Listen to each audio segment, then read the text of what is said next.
The Chief Executive of Rape Crisis Scotland has apologised to survivors after a damning review found one of its centres failed to protect women-only spaces. That led to the resignation of the centre's Chief Executive, Miradel Wadwa, a trans woman who was criticised in the review. Sandy Brindley said the appointment had become controversial, but believes there is no inherent reason why a trans person can't work within a rape crisis centre. She has spoken exclusively to our reporter, Fiona Stalker. Since 1976, Rape Crisis Scotland has helped thousands of survivors of sexual assault.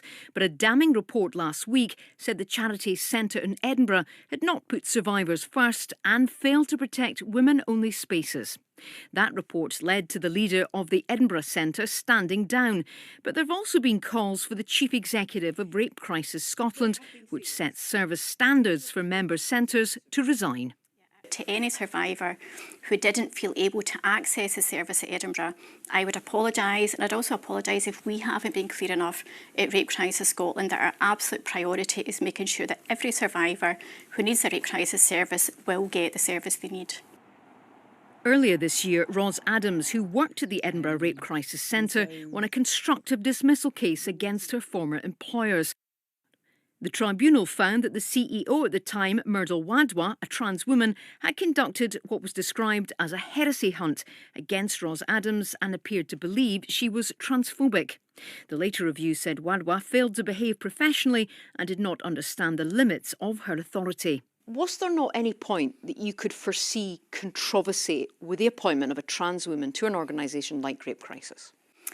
I think it definitely did prove to be controversial. I was not involved in that appointment or that decision, but what I would say is that most rape crisis centres in Scotland, not all, but most, provide support to men, women, trans people and non-binary people. So there's no inherent reason within that you couldn't have a trans person working within a rape crisis centre. I think what is crucial, however, is that if you do have a rape crisis service that is supporting all survivors, that there's dedicated women-only spaces within that so that survivors that need that, and I absolutely recognise that that is a priority for many women. The review found women-only spaces at the Edinburgh Centre had not been provided for 16 months. Referrals were paused at the centre 2 weeks ago when the review was published, but Ms Brindley said concerns were first raised last year. Why wasn't that failure picked up for 16 months, do you think? I discovered the situation in Edinburgh last October. The leadership team met with me to tell me about the circumstances leading to their forthcoming employment tribunal, and I was really concerned by what they told me, and it was apparent from that meeting that they were not following our standards and they were not following trauma-informed practice, in my view.